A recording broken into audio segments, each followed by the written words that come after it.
Hey guys, came for 15 back at it with another video for you guys, back with another Fire Force episode review for you guys as we continue on with more Fire Force greatness.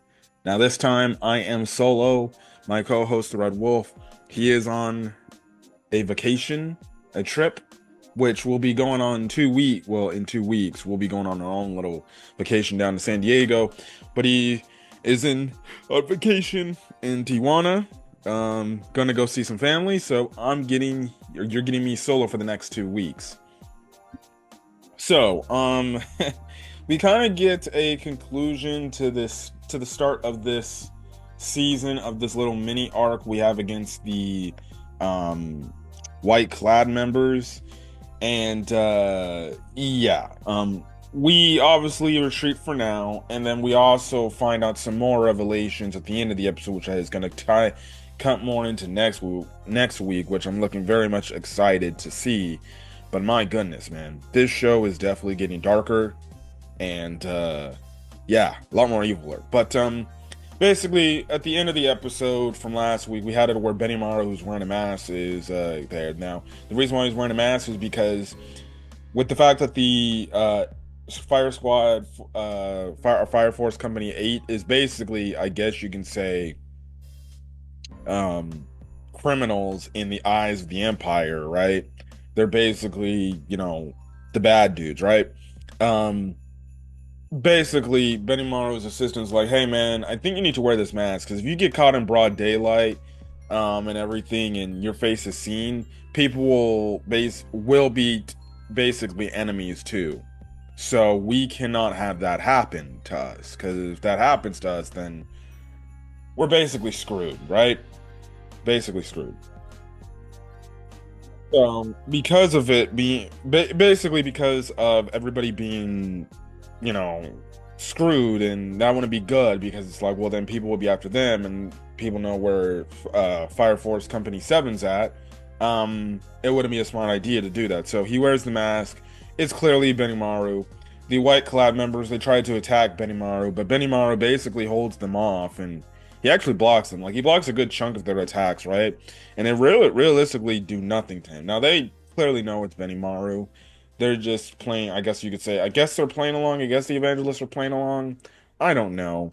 But eventually what happens is they all retreat. You do have a moment with Shinra and Burns, how Shinra is just like, I tried to do all this and everything, and basically, you know, Captain Obi's like, listen, you did what you did needed to do, and it is what it is at the end of the day.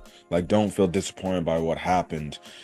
Clearly Burns entrusted the rest to you. So, you gotta basically carry his will on, right? They basically all get out of there. Joker and Benimaru do have a talk and everything, and Joker's like, I don't think you should take them all on. Now, Benimaru does have a little scuffle with Dragon. Now Dragon doesn't take any massive damage from him, but we don't know if Benimaru was maybe holding back or something. I don't know. So maybe that's a future tease to a fight, even though the opening kind of shows that Benimaru is clearly going to probably go up against freaking, I forgot the one dude, the buff dude, the one other buff dude in the evangelist group, right? But we'll see. We'll see, right? So yeah. Anyways, they get back to the Fire Force 7, or yeah, Fire Force Company 7 barracks. Basically, Benimaru's like, okay, what the hell's going on, bro? Why are you guys like fugitives and everything? What is happening right here? So one, they gotta also treat Shinra and Arthur's wounds because they're basically in grave situation to the point they're on like the brink of death essentially, right? But they're gonna be okay. But that's when Captain Obi's like, so this is exactly what happened, and basically tells them like how the evangelist has basically taken over the church and the temple and everything, and now they're kind of equally working side by side, and they're trying to overthrow basically the entire country, right? And Benny Maro's like, yeah, probably should have figured something was up and everything, and things were not going well and stuff like that. So, essentially, Benny Maro's like, well, okay, I guess this is a problem. We got to take care of this now. Because if we don't, and we just let it stay, well, then we're basically in trouble, right? So, this then leads to the Squad 1 lieutenants and everything as they're honoring the death of Captain Burns. Now, they make the mention how Burns doesn't, the body of Captain Burns has gone missing.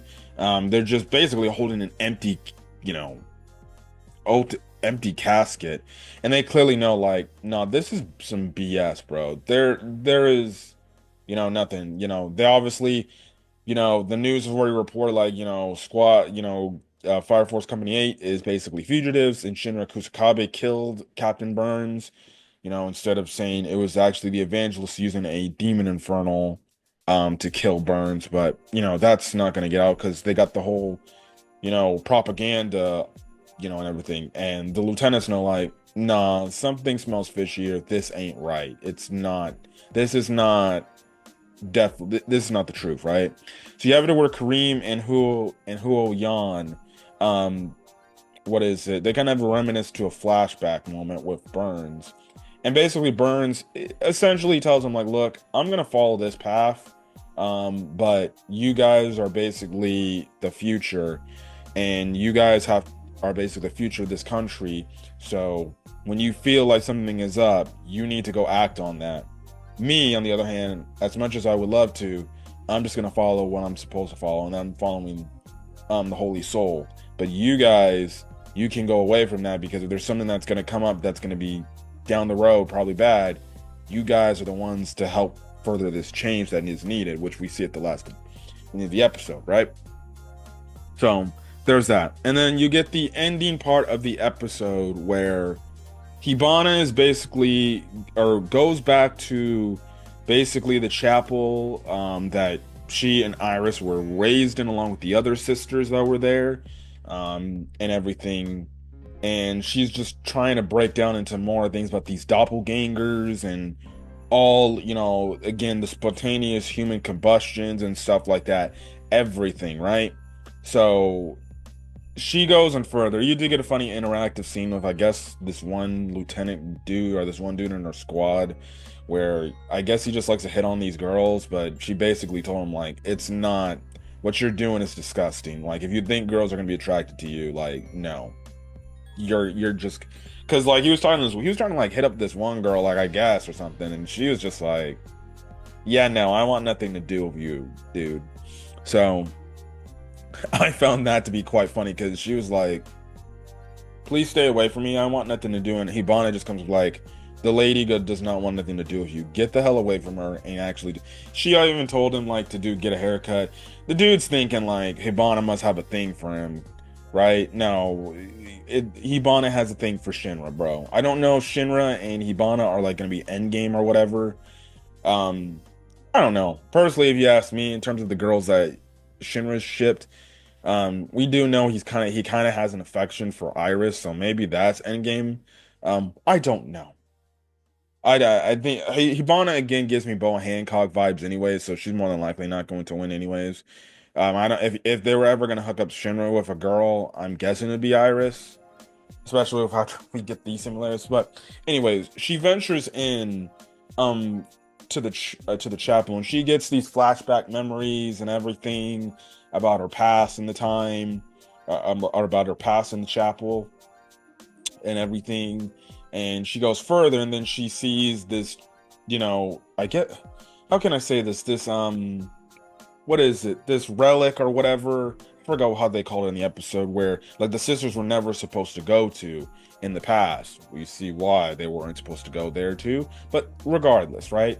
And she's trying to figure out, like, okay, there's clearly something under there, but I don't know what to do to move it. But anyways, you then have it where Hun Yao and Kareem, they show up, and she's like, what are you guys doing here? And they're like, we're here to investigate as much as you are, to find out what the hell's going on. So they basically break through the relic. It leads to, when they destroy it, it leads to an underground basement area. So they get down to the underground basement area, and you see these pillars. Hibana makes the mention that there's 8 pillars, right? Obviously, symbiotic with the 8 pillars that we know today, and everything, and stuff like that, right? And as they're looking around, they go through these books that have like basically plants, agriculture, and bugs. And I'm just like, plants, agriculture, and bugs. Now I understood the bug reference. I'm like, don't tell me they were like harvesting or trying to figure out a experiment to harvest the bugs, right? And then the more that they read on and the more that you hear the narration, I believe of Hibana and everything. Hibana's literally reading this and she's starting to, you see the look on her face and you see like she's starting to equally get like sick and ill to the stomach to the point she's covering her mouth because she's literally like probably about to damn near throw up with what she's being revealed, right? And then the episode basically caps off with the sister that took care of all the others, that like the head sister that was taking care of all the sisters, Sister Sumir, shows up and she's like, well, it's nice of you to join us. And she has this weird, creepy vibe and everything, like as if there's something out of The Conjuring or something. And that's where the episode ends off. And basically, Hibana's like, Sister Sumir, how are you still alive? And that's basically where the episode ends off. And I'm guessing we're gonna get more truth revealed about what's going on. But when Hibana's reading everything, and this could all be explained next week, but my best case is this, right? My best prediction. So, 8 pillars, the plants, the bugs, and everything. Okay. So it seems like more than likely, like the church landscaping in terms of this Fire Force world has been corrupt for as long as time, right? In regards to this holy soul god, right? And clearly, what was happening here was kind of like experimentation. And I wonder, were they trying to use one of these sisters to see if they could become one of the 8 pillars, right? And by doing that, the way is to essentially feed them these plants that more than likely had bugs inside them, and they continuously fed them these vegetables that they were cooking and growing, which probably had the bug thing within them, and they kept feeding them that because we know that the other sisters ended up dying and turning into infernals. What's the correlation? We know that the bugs turn people into infernals once you ingest them, or they get ingested into your body and stuff like that. It's like they were doing testing on like how effective would this bug treatment be, but at the same time trying to find the pillars or whatever. Unless the pillars were like, okay, whatever, we're still there. Maybe one of these girls are the pillars, for example. Maybe we just need to use the bugs to awaken that within them. I don't know, right? But it's absolutely disgusting and sickening. And when you get that connection and everything, it's like, oh, so this older sister, Sister Samir, was fully on the white clad BS punch drink, right? And she was very voluntarily. They basically made it to where the evangelists at the time, not the current ones, but the ones at the time, essentially like, how can we find pillars? How can we do testing on how to make spontaneous human combustion? You know what? Let's get in lead with this sister who's got all these other little girls and everything, and we can do experimentation on them and see how they are and how they're acting and everything and stuff like that, and how they're reacting to the food and stuff like that, right? That we're feeding them. And it's all kind of, dog, it's just all dark and effed up, bruh. These the evangelists, along with the fact that it seems like the freaking church system was already corrupt back then, right? When freaking Iris and Hibana were children. So basically this confirms that the church has been corrupt and been in league with the evangelist for freaking years, right? For years, and has been under the Fire Force company, basically knows this the entire time. They're doing all this stuff to find out how can we get spontaneous human combustion, and how can we find these 8 pillars, because that's what we need for our God to return and stuff like that, right? And the fact that like they were growing plants, you use these little girls to like, as if they're acting like excuse me, they're growing plants for, to live, and they're learning how to become sisters and everything for the church, only to realize, like, nah, ninja, they're feeding them things that will essentially turn them into damn demons, and kill them, and you're making them ingest these bugs that I'm guessing at some point they were like dormant, and then they awaken, and then boom, and they all turn to infernals, which is absolutely wild, because it's like, does Hibana have something like this in her? Does that mean eventually down the road she's gonna die and turn into an infernal, because this has been ingested within her? Because I bet you she was eating the same exact food as the other sisters were. Clearly Iris was too. And this also gives me speculation. Does this mean that there's gonna be something special for Iris in the future now? Because remember from last week's episode, when Dragon fired up his freaking hyper beam attack, essentially, she basically gave this prayer, and she basically saved all the members, like with some sort of out of this world ability she has now. Is that something that now the ability, after what she ate in the past, it's now awakening within her? And also too, the fact that she has correlations with the first pillar and she looks like the first pillar, does that mean, like, no, she is the pillar, the last pillar that the white clad members are talking about? Like, that we got these blah, blah, blah, blah, these members, and then there's that one person, right? Is she the last pillar that obviously they're looking for, right? Because now it would make sense. Like, okay, how she's able to do all this? Why the first pillar looks so similar to that of Iris, just with longer hair?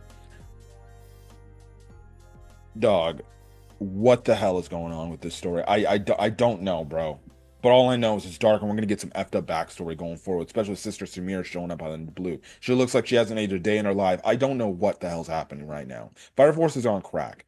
And for people to freaking, especially with the outcry of what happened last week, with people talking about how bad the animation was, in their opinion, I don't know what the hell is, wrong with that. But yeah, but anyways, I'm gonna Guyver. If you guys like the video, leave a like, put in the comment section your thoughts, hit that subscribe button if you want to get more Fire Force content or any other anime content I upload to the channel. And until then, guys, I will catch you guys later.